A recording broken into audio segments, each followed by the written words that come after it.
Hi guys, for today's vlog, magluluto tayo ng japchae. Isa sa mga Korean dish.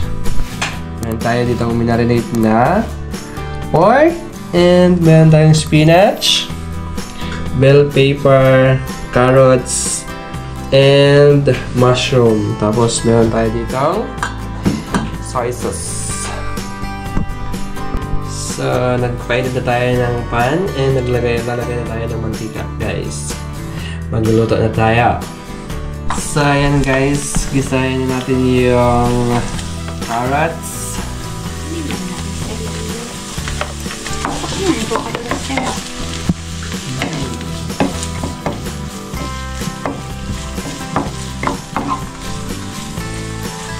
Tapos sibuyas, guys. Yun. Isabay na natin yan sa carrots. Tapos ilalagay natin yung mushroom. Lahat.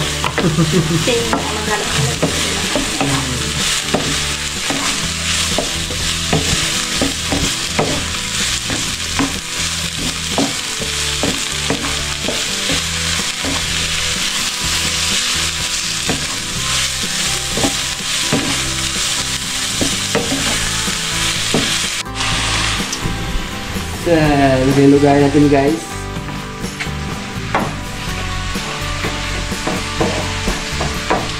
Sagadong masarap ito mamaya.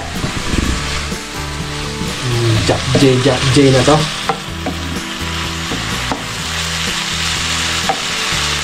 Ilalagay na natin yung bell pepper. Tapos paghaluin na naman.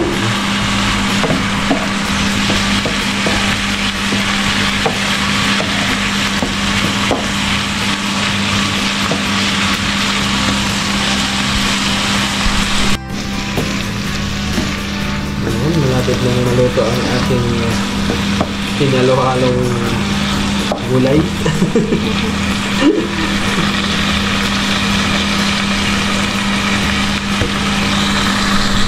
Yan guys, pag luto na, i-separate natin.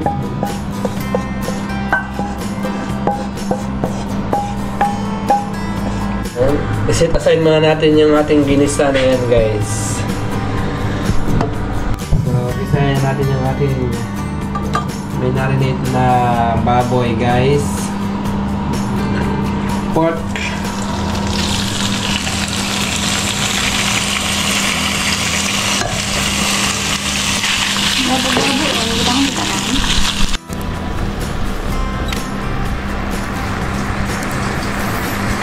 Ayan, set aside mo na yung ginisa natin baboy guys. Yung pork.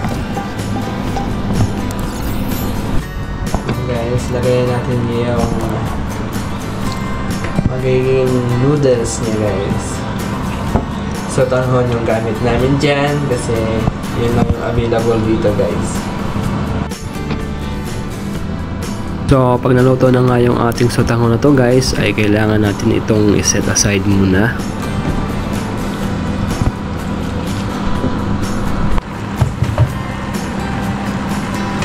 Guys, medyo ilaga natin konti yung ating spinach.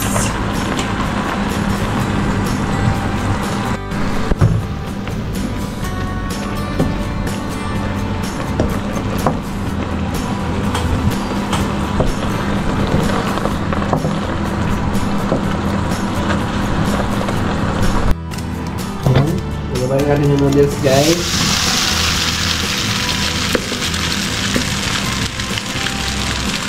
Ilagay na natin lahat yung ingredients, yung spinach, para mabuo ang ating japchae.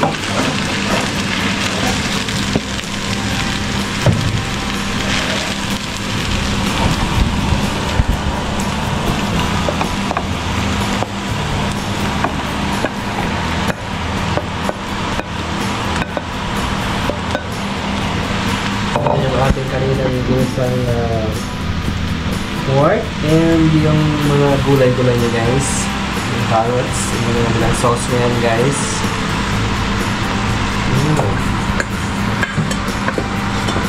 Ayan.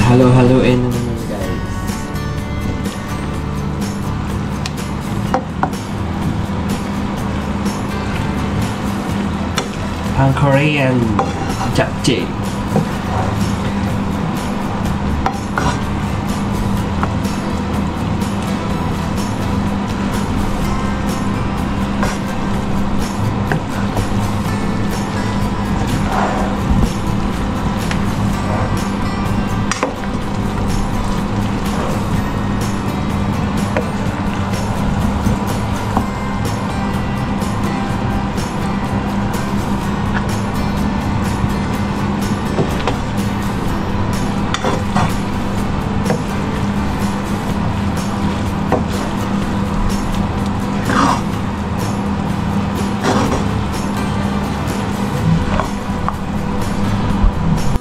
Yan guys, at ready na ang ating japchae. Ito na guys yung japchae na niluto natin. So, tikman natin guys. So, tikman natin tong japchae na to guys. Kain tayo guys.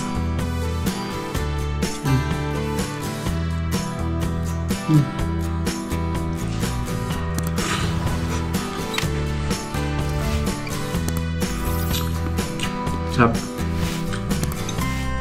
So, masarap guys. Kain tayo guys.